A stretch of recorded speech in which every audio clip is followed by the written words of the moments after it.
Hey gang, welcome to another edition of Doc's Dumpster, where it's a review of the movie See No Evil, Hear No Evil. This one is about a blind man named Wally and a deaf man named David, in which Wally goes in to see David about working for him at a newspaper building, and Wally tries to pretend like he's not blind, and the exchange between them is pretty insane. But then after a bar fight, Wally winds up getting hired by David. And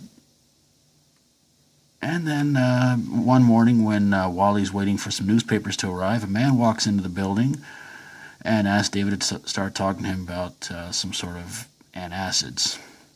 Well, a woman named Eve shows up and takes the man out. Wally walks back in, trips over the man, and well, they pretty much get framed for him. And so, of course, they go to the police.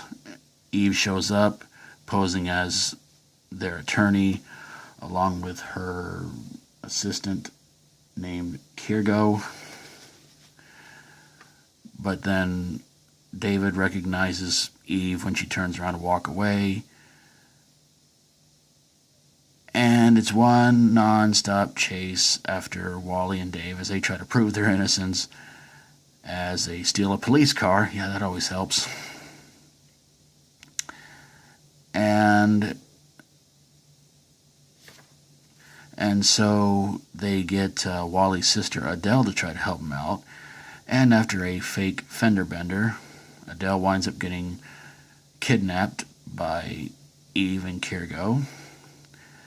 And Kirgo goes to meet up with Mr. Sutherland, who it turns out he's also blind, but he's pretty good at a lot of things when it's dark. So Kirgo's taken out, Eve goes to see him, and it's really this whole thing is all about a stolen coin that the man who went in to see David about the antacid and everything like that puts in his little cigar box full of coins. So yeah, Eve tries to get away, but Adele winds up getting the cops to the location where they're at, and the movie Wally and David are cleared of all charges, and the movie winds up with Wally and David sitting on a park bench, putting ice cream cones on each other.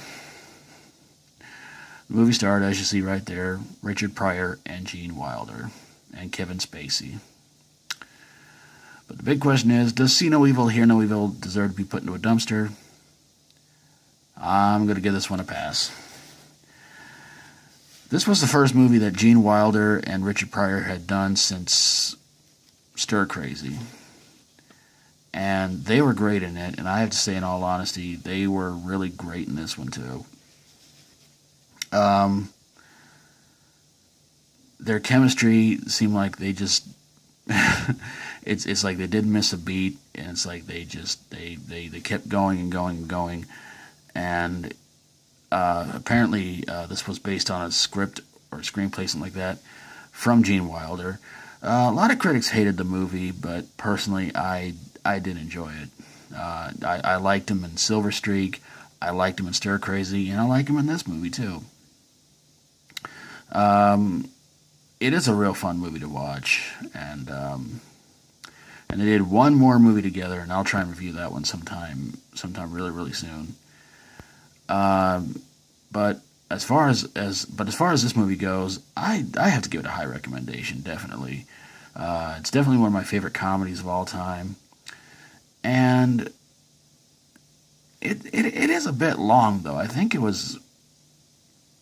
might have been almost 2 hours, but you might be laughing so much at this movie you may not even notice the time's even passing by. It is a real shame, though, that Richard Pryor and Gene Wilder are no longer with us. Both of these guys did some really good movies. Of course, one of my favorite Gene Wilder movies was Willy Wonka and the Chocolate Factory, and Richard Pryor. Oh, his stand-up comedy movies were always such a fun watch. But again, this movie, to me, it was a lot of fun, and I remember watching it sometime after it came out on video, and I laughed so hard, and oh man, love to get this on DVD sometime. Hopefully we can. But there you guys have it, a review of See No Evil, Hear No Evil. And leave me a comment down below about what you think about this movie, whether you agree or disagree. And of course, if you like my videos, always feel free to subscribe. And if you got a movie you think belongs in a dumpster, whether it sees it coming or hears it coming or it doesn't either way, send it my way and I'll get on it ASAP. Thank you guys so very, very much for watching. And until next time, as always, stay strong and rock on.